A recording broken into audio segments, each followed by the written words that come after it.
I want to begin this lecture with a trick question. The question is, how many colonies were there in British North America? Now, if you're an American, you're tempted to answer that there were 13 colonies. And that's right if you're thinking only of America. But British North America included Canada. And Canada had 4 divisions, or 4 colonies. Provinces of Quebec, Labrador and Newfoundland, Hudson's Bay, and Nova Scotia. And so if you add them up, it's really that there were 17 colonies in British North America. 13 of them declared independence. 4 of them remained loyal to the crown. And it's sort of a humbling and honest response to remember that the independence of America was not all of North America. You can see a map of the colonies on the screen, and you can see that there were 6 major cities. I've circled them in red so that you can look. Now, in 1776, there were about 2,500 Jews spread throughout all of North America. That's not an awful lot. Almost all of them were in 6 cities: Montreal, Newport, Rhode Island, New York, Philadelphia, Savannah, and Charleston, South Carolina, and in the areas around those cities, maybe 20 to 50 miles away. The total U.S. population in 1790, which is the first year that we counted American population, was just under 4 million people, 3,929,000 to be more precise. The Jews, these 2,500 people, represented 0.06% of all of the American population. In other words, infinitesimally small and insignificant number. Certainly hardly an influential group. Leading up to the time of the Revolution, Jews generally tried to stay pretty much free and aloof from the controversy. This was a fight that wasn't for them. They had come to the New World primarily to do business, for economic reasons, and not for ideology. Conflict would inevitably be bad for business. So stability, peace, structure was what they really looked for. Their attitudes began to change in 1760 when the British tightened their mercantile restrictions by adding new taxes such as the tea tax and the stamp tax. And this was bad for business. So the Jewish response to the British imposition of these new taxes was to become more in tune with independence and separation from Great Britain. And then something happened. On July 4th of 1776, they heard about the Declaration of Independence. And you know the words that were written in this declaration probably by heart. You can see them in front of you on the screen. The key phrase of interest to Jews, the key phrases, were these: all men are created equal. They are endowed by their Creator with certain inalienable rights, deriving their just powers from the consent of the governed. It is the right of the people to alter or to abolish the government and to institute a new government. Now, in Great Britain, as early as 1740, the Parliament had tried to offer Jews a special status. They made citizenship for landowners who had owned land in Great Britain or in its colonies for 7 years. They made it possible. It was a naturalization act. In 1753, the British Jew Bill granted civil rights. Now, one can compare this to a contemporary charter for Jews of Berlin, of Prussia, issued by Frederick II, which, in a long list, told the Jews that there were occupations they were not permitted to use or to enter. So it was very different. But it's very important to recognize that by 1720, most of the Jews in the colonies in North America were not British. They were from Central and Western Europe, from France, especially Alsace-Lorraine, and some from Bordeaux. They came from Germany, Austria, Switzerland, Western Poland. In other words, they had never experienced the kind of freedom that the British naturalization and Jew bills offered. So you can imagine, try to hear the words of the Declaration of Independence through the ears of somebody who had never even dreamed that something like this was possible. This was remarkable. It was inconceivable to a European Jew that a country would offer them equality, inalienable rights, the right to overthrow the government if necessary. That's something that they could not have thought about. And yet here was a country that was willing to take minority rights seriously enough to grant them freedom. And they, in turn, were willing to risk their lives and their fortunes for this new country. The excitement that they felt was tantamount to ecstasy. This was truly different from anything that they had ever heard of for the last 2,000 years, no matter where they lived. And despite all prior connections, especially to England, which many of them did have somehow, family, business, and so on, they became independence-minded. Most Jews supported revolution and independence because they understood that America would be good for them. Now, there were a number of things that they saw in America, but the biggest thing they got was the idea of freedom. The revolutionary ability to be Jews and yet to belong to a new place on an equal footing. This was simply unheard of, and they could not really believe themselves when they heard this. There were significant Jews who became patriots. Let me tell you about a few of them. Look at the statue of Chaim Solomon. Chaim Solomon, and here's a portrait of him too, was a Jew from Philadelphia who had made some money, and he was involved with Robert Morris, the financier, in finding money in Europe and elsewhere to pay for the cost of the revolution. He was considered such a patriot that there is actually an American postage stamp dedicated to Chaim Solomon.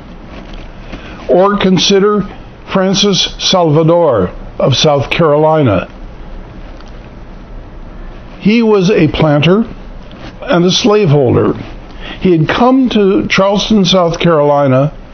He'd come to Savannah first, but because the Spanish possessed Florida, and he was afraid that they might come north and bring the Inquisition with them, he moved to Charleston, and he became the president of the Congress of South Carolina in 1774. He was the first Jew in America ever elected to a public office, and he was a champion of independence. Unfortunately, he was killed in his mid-40s by Cherokee Indians who were siding with the British. But we remember Salvador as a patriot and as a fierce advocate for independence. Or consider this picture of Mordechai Sheftel of Savannah. He became a colonel in the Continental Army. He was the commissary general, the supply officer, and he was, in fact, the highest ranking military officer of Jewish descent in the Continental Army. Now, there were three others who became lieutenant colonels: David Salisbury Franks, Isaac Franks, and Solomon Bush. And Major Benjamin Nones followed them. There were others, some not remarkable. Solomon Pinto of Connecticut lost 4 brothers during the Revolutionary War. And then there was Mordechai Manuel Noah. Here's a picture of this great, interesting person. In 1813, long after the Revolution, he was appointed as consul general in Tunis because the President of the United States thought he could actually negotiate with the Barbary pirates who were capturing American seamen and forcing them to serve on their ships.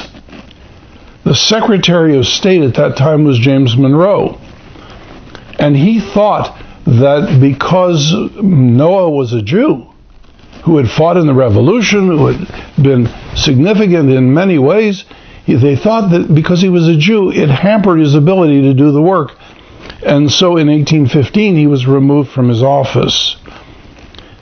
He was, however, able to secure the release of hostages and sailors while he was there. Noah was a journalist.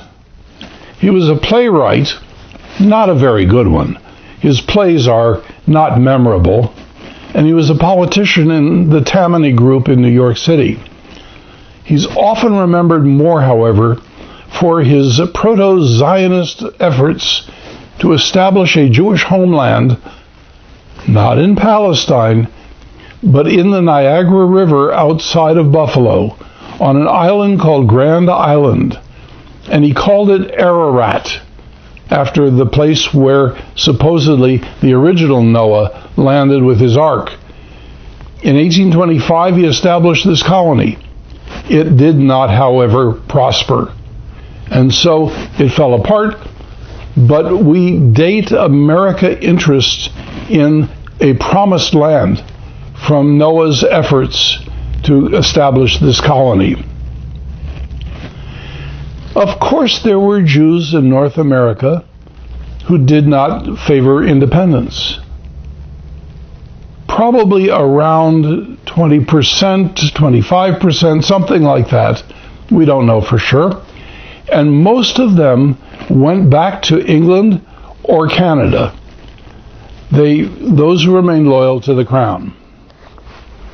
Now, the War of Independence, or the Revolutionary War, had a heavy cost for Jews.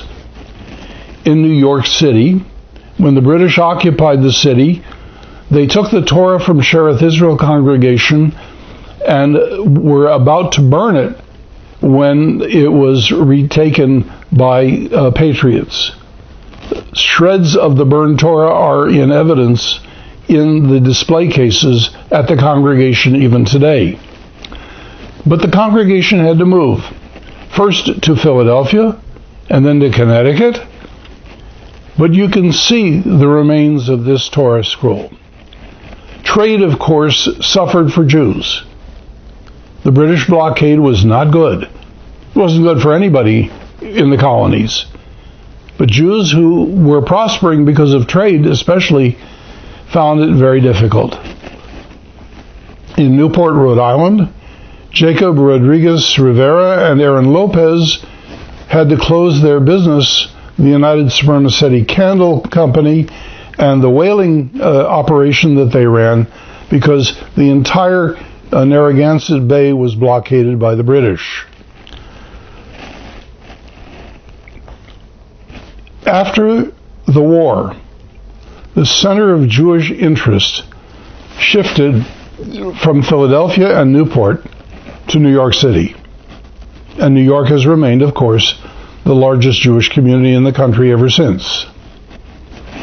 But Newport, Rhode Island has still a very famous legacy. Shortly after the Revolution, George Washington, of course, became the President of the United States.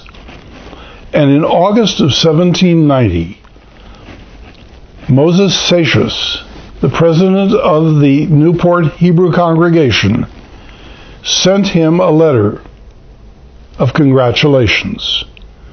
Part of that letter said this: "Deprived as we have hitherto been of the invaluable rights of free citizens, we now, with a deep sense of gratitude to the Almighty Disposer of all events, behold a government erected by the majority of the people, a government to which bigotry gives no sanction, to persecution no assistance, but generously affording to all liberty of conscience and immunities of citizenship.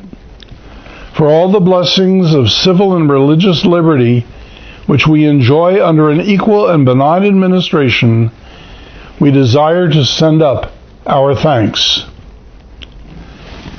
Almost immediately, George Washington, here's a picture of the great general, of our first president, George Washington sent a response.